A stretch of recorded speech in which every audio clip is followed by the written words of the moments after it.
Hai, welcome to The Flick bareng gue Rabi dan di belakang kamera ada Hani. di program Movie Talk. Movie Talk adalah sebuah program di mana kita akan mendiskusikan dan membahas satu film yang sudah kita tonton. Pada episode kali ini, kita nonton film apa, Han? Keramat 2. Keramat 2. Sebelumnya kita udah bahas ya Keramat 1 ya? Iya. Dan sangat-sangat luar biasa bagus.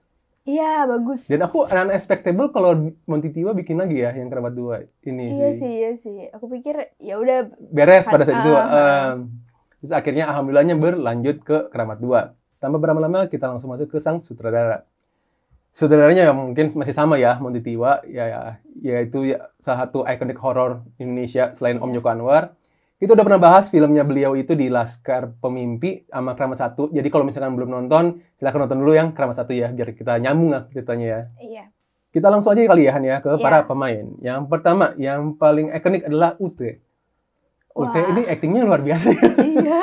Gitu. Dia aktingnya kemana aja sih? bisa gitu. Akting horor bisa, akting serius bisa, humornya ada. Pokoknya yang sampai dia sendiri ngomong dia tuh acting mental, nggak? Mental illness. Mental, iya kan kayak cewek-cewek mental illness kan, in dark. Iya. Apalagi yang pas penyalin cahaya sih. Iya. Itu bagus banget aktingnya, aku suka banget sih. Aku paling suka dia di Big Four sih sebenarnya. Oh ya di Big Four juga ya. Iya. Yang jadi apa ya, yang kasar gitu kan. Iya, yang kasar yang gitu. Yang tomboy gitu. Selanjutnya ada sang selebgram ya tadinya. Iya. Masih ya? Influencer. Influencer, sorry. Itu Keanu AGL. Ya, udah sih aku nggak tahu mau apa. Ya, Keanu is being Keanu sih di sini. Terus ada Agil Dito. Agil Dito di mana di film apa? Aku tau dia lebih baik di sinetron kan? Series. Oh, series ya, sorry, series. Terus ada Umay Syahab yang jadi sekarang udah jadi sutradara. Iya. Sutradara cilik kalau kata Marlo. Aku ya kata Marlo atau kata Ernest ya, aku lupa pokoknya lah. Terus ada beberapa pemain yang jujur aku belum tahu sih, yang kayak Arla Aliani, Maura Gabriel, Josephine Firmstone. Ani tahu sih. Itu Arla itu ini anaknya Bu Cek Dep. Tahu enggak? Yang Titi DJ. Oh, I see. Terus ibunya juga aktris Unique Priscilla deh kalau nggak salah. Aku mungkin kalau film tahu, kalau nama Iya, mungkin kalau tahu lihat mukanya pasti tahu. Terus kalau si Maura nih banyak main film juga sih. Terus kalau Jojo itu kalau nggak salah tuh anak JKT deh. Oh, anak JKT. Josephine. Iya kalau nggak salah ya. Dia anak JKT48 gitu. Oh, oke.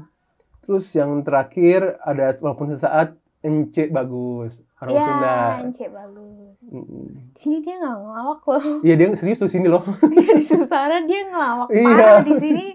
Dia yang serius. Lagi serius gak sih? Iya sih, dia serius. Dia yang nggak bercanda sama sekali di sini. Itu dia sedikit info dari para pemain. Selanjutnya genrenya itu masih sama, masih horror dengan found footage style. Jadi berdasarkan kita yang kayak kameranya gitu. Sebelum kita masuk ke pembahasan POI, kita akan bahas hipnosisnya yang akan dibacakan oleh Hani. Hani, silahkan. Untuk sinopsisnya itu menceritakan tentang 6 anak muda yang ingin pergi ke Cirebon untuk menyelesaikan tugas mereka. Nah di sini tuh kayak terbagi jadi 3 bagian lah. Misalnya ada Arla, Maura, Jojo yang ingin ngelakuin riset tari untuk tugas akhirnya. Terus ada Umay yang pengen bantuin Arla untuk proses film dokumenter tugas akhirnya itu. Terus ada si Agil dan Keanu yang ingin buat konten horor. Jadi si Agil sama Keanu ini ceritanya YouTuber lah. MKN. Misteri kocak, mistis kocak total ya. Iya. Total. Oke, itu dia sedikit hipnosis dari film ini. Kita lanjut ke pembahasan POI. By the way, kalau misalkan ada yang mau nonton, skip aja bagian ini karena ini bakal spoiler. Oke, kita langsung aja Han ya. Iya. Yang poin pertama adalah sama dengan poin aku di Keramat 1, yaitu film to the point. Iya. Fasenya cepet di awal-awal. Dia jadi nggak banyak basa-basi, langsung kesini ada ini. Jadi nggak ada lah yang basa-basinya gitu. Sama lah kayak Keramat 1. Dia mainnya to the point dan fast-nya cepet. Iya, benar. At least sampai mereka ada kejadian-kejadian aneh. Pas setelah nari itu, mulai tuh ngerem lagi. Fast-nya ngelambat gitu. Terus poin selanjutnya adalah Keanu is the best. Ini film horor tapi jadi horor, ya, jadi komedi. Iya, tapi aku pribadi nggak ngerasa annoying sih. Enggak, ya itu Iya. dia. Ada yang mungkin nggak, ini jadi nggak horor. Enggak sih, Enggak kalau sih, aku tetap horor. horornya tetap dapet gitu. Tapi untuk beberapa momen emang tense-nya itu jadi berkurang gara-gara Keanu yang ngomong gitu. Iya, benar. Ini lagi horor nih, dia lagi horor, tiba-tiba pas Keanu yang kayaknya dia nggak niat nyelentuk juga. Iya. Maksudnya nggak niat bercanda juga kali ya. Iya, kadang tuh Keanu gitu tuh kayaknya. Iya, dia tuh tipe orang yang mungkin dia nggak niat bercanda. Iya, dia tapi serius. Tapi kata-kata kitanya dia lucu iya. gitu. Jadi yang wah, jadi kitanya jadi ketawa gitu. Iya, Harusnya kita bener. takut tapi jadi ketawa gitu. Iya, jadi Keanu is the best. Iya, dia tuh lucu banget asli, lucu banget. Di sini jokesnya jauh lebih banyak daripada yang pertama. Iya, karena emang Keanunya sih. Diaz nggak ada apa-apanya sih sama Keanu sebenarnya. Tapi Mau dia banget, juga tapi lucu. Iya, tapi dia juga lucu. Dia juga lucu. Cuman Keanu di sini emang stand out banget sih. Iya. Terus yang paling beda juga, mungkin ini kan zamannya udah berkembang ya. Jadi kalau di sini tuh angle kameranya bukan cuman ceritanya kan bukan cuman dari YouTube dari shoot kameranya si Umay doang, tapi juga ada dari YouTube-nya si siapa namanya? Keanu itu kan, MKN. Terus ada dari IG-nya Jojo. Oh iya, Live, beberapa. Gitu. Yes, aku setuju sih. Jadi ada banyak beberapa aspek lah sekarang kan. Banyak beda-beda. kameranya. Jadi nggak cuma mengandalkan satu doang. Iya. Nah, terus tadi aku sih udah menyungkit Keanu, yang nggak kalah lagi adalah aktingnya Ute di sini. Iya, gila. Dia pas aktingnya lagi kesurupan itu serem banget asli. Dia benar-benar berubah total, berubah total. Berubah total banget gitu. Iya, terus juga cara bahasanya dia belajar bahasa Jawa kan. Itu berubah banget, itu bukan Ute beneran gitu. Iya. Seremnya dapet banget. Jadi kayak benar-benar bukan Ute, benar-benar orang kesurupan gitu. Iya. Emang keren sih si Ute di sini. Kayak emang orang berbeda aja udah. Iya. Di sini kan ada yang kamu tadi sempat bahasan yang ada Agi live gitu. Iya. Itu nggak kalah lucu. Ini kita ngomongin lucu-lucu dulu ya. Iya, lucu-lucu. Aku ada beberapa komen live IG yang aku kemarin catat. IG dan YouTube ya. Terus ada yang ngomong, "Mai, jangan sok asik, Mai." Aduh, lucu banget. Aku masih bingung itu siapa yang bikin, maksudnya. Idenya dari mana? Iya, idenya dari mana? Tapi bisa kepikiran gitu. Iya. Terus yang lucu tuh Jojo nyanyi Game of Us. Pasti Jojonya Keanunya lagi dicetak jadi bintang tamunya Jojo. Keanu Jojo jadi bintang tamu Keanu. Terus bilang Jojo nyanyi Game of Us. Itu Joji. Ada yang mas, itu Joji goblok. Itu lucu banget. Itu lucu banget. Terus yang terakhir tuh yang mereka mau minta maaf bagi-bagi baju, ada yang komen malah jualan baju. Terus mereka klarifikasi. Iya, klarifikasi. Tapi lucu. Itu zaman sekarang banget sih. Iya. Aduh, lucu walaupun banget. emang ada scene yang ketika si Jojo nangis, terus dia live, walaupun gak ada yang nonton.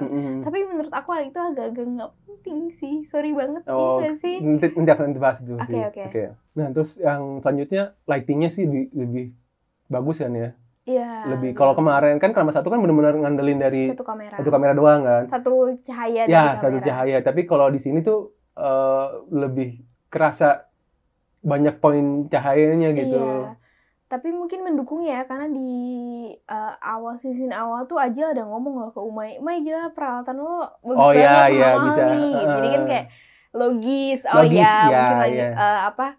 cahayanya bagus karena dia juga memakai kamera yang bagus, yang proper. Pokoknya settingan segala macam gitu ya.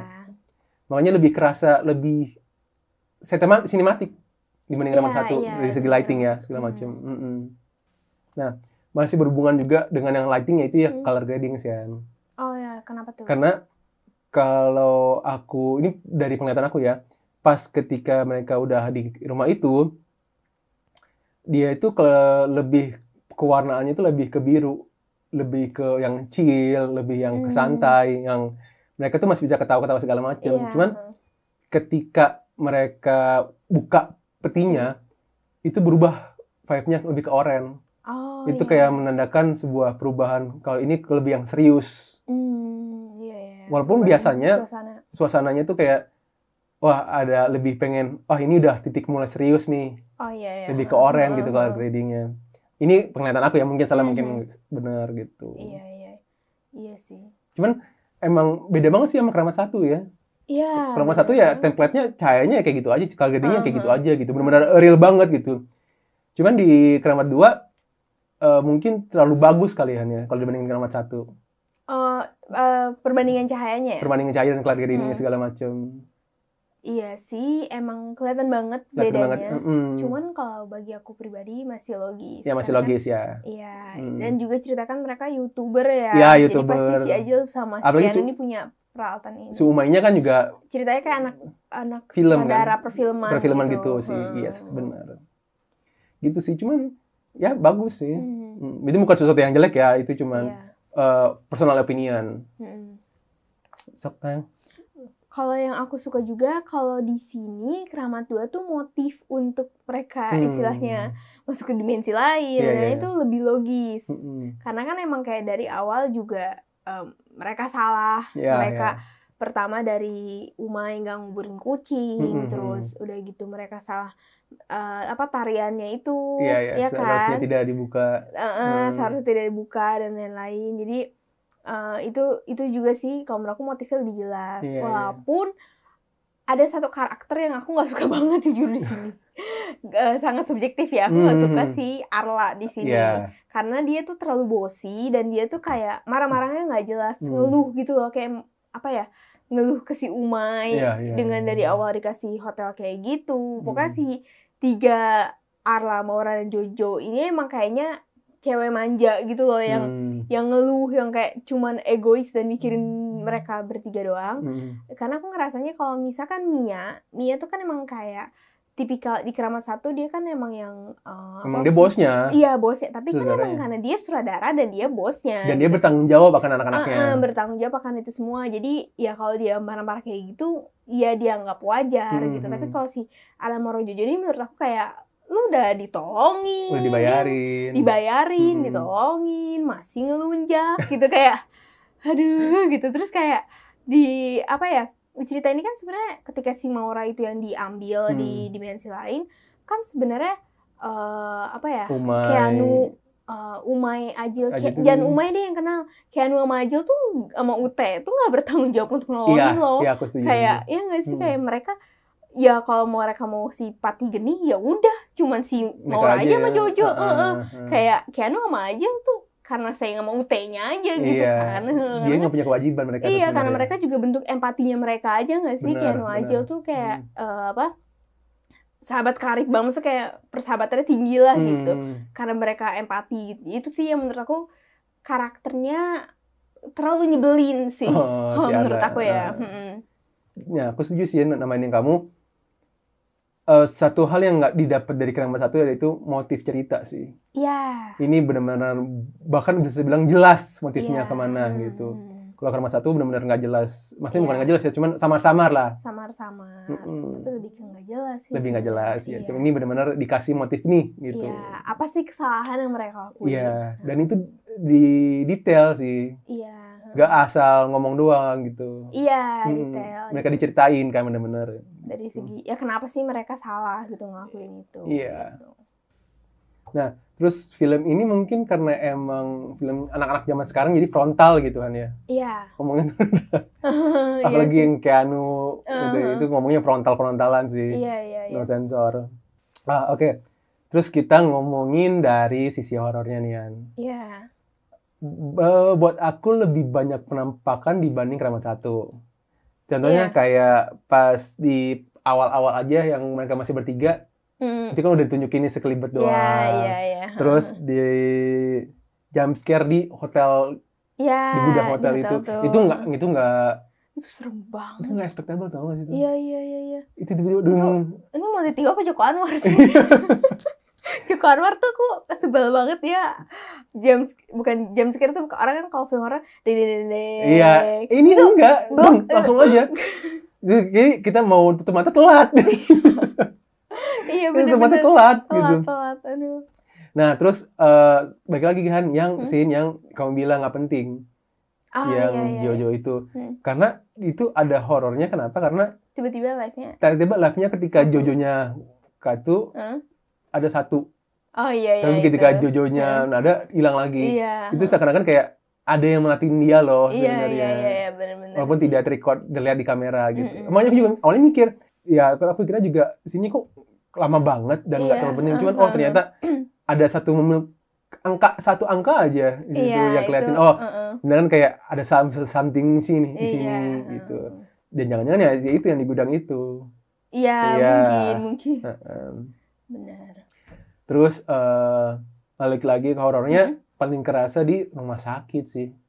Iya, tapi itu emang salah sih itu mah Keanu. rada-rada gelo. Iya, itu emang Udah mah. makanya Ute juga marah-marah, berarti ini yang indigo aja udah ngerasa lo salah gitu, Iya. sombong gitu. Itu nggak main-main sih. Itu dan kalau misalkan yang di rumah sakit itu horornya nggak berhenti. Iya, Terus-terusan. Terus-terusan. Terus-terusan sampai si Ute datang. Iya. Itu aku suka sih di situ. Jadi face-nya benar-benar cepet di situ. Kita nggak dikasih nafas di situ. Iya, benar-benar. Jadi buat aku penampakan di dunia apa sih? Ya dunia itulah. Itu lebih banyak lah dibanding Keramat 1. Iya. Tetapi kalau Keramat 2 ini karena mungkin ada UT, mereka arahnya lebih jelas. Iya. Jadi mereka bisa lebih selamat karena ada yang ngerti. Iya, karena ada yang ngerti dan gak ditinggalin. Gini nggak ada yang Kalau ditinggal situ satu kan sama lain. kan. Iya. Yang apa ya? Yang pertama tuh karena egonya masing-masing tinggi kali ya. Jadi Iya. kayak main pisah-pisah aja gitu. Iya. Ini pun aku kira kan ada salah satu arwahnya bilang mesti ada satu yang tinggal di sini. Oh iya. Nah, aku kira itu si Agil. Agil. Agil. Kan karena sempat hilang kan. Oh iya, sempat Walaupun hilang. Iya. yang hampir diculik kan pas itu. Tiba-tiba ujungnya balik lagi. Iya. Dan untungnya ya itu sih ada Ute. Apa itu maksudnya yang satu tinggal di situ Maura ya? Bisa jadi ya? itu Maura gitu. Selanjutnya mereka ketemu siapa Han? Apanya? Maksudnya pas mereka akhirnya ya udah masuk ke baru masuk kan itu. Baru masuk ke dunia lainnya itu. Mereka ketemu sama Sada, Migi dan Poppy. Ya itu yang di Keramat 1. Ini plot twister ini sih. Iya. Aku nggak expect. Mereka bajunya masih sama. Muka-mukanya ya masih sama loh. Maksudnya mirip. Iya, mirip gitu loh. Maksudnya mungkin emang dibuat lebih muda lagi kan, tapi masih sama, terus pace emosinya tuh masih sama gitu loh. Iya, Poppy iya. dengan yang apa ya, cengengnya gitu. Terus Migi yang lemahnya, terus Sada yang bijaknya. Iya, yang dia wah terus berusaha gitu. Iya, Sada, aduh keren banget sih. Iya, Sada tuh emang keren banget. Keren banget. Dia nggak pernah ngeluh, selalu mau nolongin. Iya, mau nolongin. Mau berkorban lah pokoknya dia tuh si Sada tuh. Nah, cuman aku bingungnya kenapa mereka yang nggak bertahan gitu. Oh. Padahal kan di sempet yang kayak apa sih, kayak ada putri-putriannya gitu yang ngomong kalau misalkan hanya jiwa yang bersih. Padahal mereka bertiga jiwanya bersih loh di sini. Iya, jiwanya bersih, tapi kan mereka mungkin udah telat gara-gara ada si Mia yang ngehalau. Iya, mungkin. Bisa jadi ya. Itulah uniknya adalah ternyata masih nyambung ke Keramat 1. Dan nyambungnya itu benar-benar cuma beberapa menit loh istilahnya. Iya. Karena di Keramat 1 tuh kan ceritanya mereka lari terus bilang ada gempa. Nah begitu di Keramat 2 mereka ketemunya dalam keadaan mereka bertiga lagi lari dan ngomong ada gempa. Jadi seakan-akan emang nyambung. Emang waktunya tuh nyambung. Iya, walaupun dari segi tahun beda kan. Emang diceritain kan kalau itu beda. Iya, dari segi tahun beda gitu. Terus ya udah sih mereka perjalanan ngerasa ya kalau ini lebih terarah aja sih ceritanya. Iya. Kesini. Gitu. Pokoknya motifnya lebih jelas, terus lebih terarah, gitu. Horornya juga lebih banyak, penampakannya lebih banyak. Tapi dan kocaknya juga lebih banyak. Lebih banyak. Nah di sini tuh aku paling kasih nama Ute sebenarnya. Kenapa? Dia tuh selama di dunia itu paling Ute. Dia ya udah nih kan Ute juga baru pertama kali ke situ. Iya. Dia juga pasti panik. Iya. Ya ini cuma Makanya kan si Ute juga ngomong kan, gue juga nggak tahu dia ngomong gitu kan. Dan lagi yang mereka nyalahin si Ute kan awal-awal. Iya. Itu kayak kan tidak ada yang maksa mereka untuk ke situ kan. Iya, mereka yang mau. Justru si Arla sama Jojonya kan yang maksa-maksa. Iya, maksa-maksa. Selamatin Maura. Lu cuman merhatiin teman lo doang. Ujung-ujungnya juga mereka nggak terlalu bantuin juga. Iya, cuma bantuin apa sih, marah-marah nggak jelas. Iya gitu. Sih. Ujung-ujungnya sih kata aku kayaknya Ute sendiri bisa sebenarnya. Iya. Sebenarnya. kayak ya udah mereka tuh cuma sebagai tambahan-tambahan doang. Nyusahin Ute. Iya, nyusahin Ute. Nah, terus akhirnya ya it's a happy ending buat Ute, walaupun ternyata 3 ini emang mereka tidak pernah berhasil keluar ya. Si Poppy, Migi, sama si Sada. Waktunya udah terlalu beda. Iya, udah terlalu jauh, udah belasan tahun kan. Iya, belasan tahun. Nah, yang aku kaget adalah ketika si anak-anak ini kembali, si Ute pelukan sama si Magi. Mia. Mia. Dan Mia ngomong, adik gue mana? Berarti Ute adalah adiknya. Si Mia selama ini. Nah, itu aku jadi pertanyaan adalah, Keramat 1 itu selama ini itu adalah Mia atau bukan? Apakah Mia nggak pernah masuk? Nah, itu yang aku juga bingung. Jadi kan aku untuk shoot ini aku nonton lagi kan, kedua-duanya. Terus aku tuh, kok di Keramat 2 case-nya ada Mia. Aku ngomong, emang Mia di yang mana gitu kan. Ternyata pas dicek, lah dia di akhir kan, iya, ada di akhir, kan. iya. Pikir, loh jadi selama ini dia gak masuk ke alam itu kah gitu. Atau emang dia berhasil keluar kah? Tapi dia berhasil keluar pas kapan gitu. Soalnya kan seingat aku pas di Keramat 1, dia yang jalan lari duluan kan. Ninggalin mereka berempat ini. Oh iya. Terus si Poppy-nya teriak, Mbak Mia gitu ya. Iya. Sebenarnya ada beberapa pilihan. Pertama, emang Mia berhasil keluar. Iya. Kedua, atau yang pas digigit itu dia berhasil keluar. Nggak mungkin. Karena kalau dia gigit keluar, berarti si Poppy Sada itu bisa keluar. Iya sih. Nah, pilihannya antara emang Mia pas itu lari, terus dia keluar. Kedua, emang Mia sama nggak ikut ke pantai. Iya. Atau ketiga, Mia ikut perjalanan ini selama ini, cuman dia nggak bisa masuk. Oh iya dia nggak bisa masuk. Bisa aja kemungkinan ya. Iya bisa aja sih, apalagi dengan kayak si kalau memang dia ceritanya Ute adeknya kan, mungkin Indigo tuh gimana punya vision terus ngerasa ini ada yang salah. Ada yang salah, jadi kayak mungkin pada saat masuk itu kan, soalnya kalau misalkan Keramat 2 mereka kan kayak ngubur hidup batin gitu kan, ngubur diri hidup kan. Nah, tapi kalau misalkan yang di sini kan mereka kayak di pantai terus tiba-tiba masuk gitu aja kan, hilang gitu aja. Dan mungkin aja sih di situ saat itu Mia kelempar. Bisa aja sih. Karena ada beberapa pilihan sebenarnya. Aku masih penasaran sih, apakah Monty Tiwa berniat bikin Keramat 3 untuk melanjutkan cerita-cerita yang ganjel ini. Iya sih, menjawab pertanyaan-pertanyaannya. Iya. Apakah ternyata si Migi lagi. Bukan Migi, siapa yang diculik? Migi, Maura. Ya, apakah Maura ini yang dia kayak itu dia berpura-pura? Iya. Atau emang beneran bukan dia? Itu mungkin masih banyak pertanyaan sih. Ya, kita lihat aja lah nanti apakah ada Keramat 3 atau tidak. Iya. Oke, mungkin sekian dari aku, Sian Hani, ada tambahan? Udah sih. Pokoknya ini ada di Netflix, jadi kalau masih mau merasakan horornya, please nonton. Ini nggak akan nyesel kok. Monty Tiwa. Buatan Monty Tiwa emang nggak bakal pernah menyesal lah nonton film-film beliau. Oke, sekian dari kita. We hope you guys enjoy this video and see you when I see you.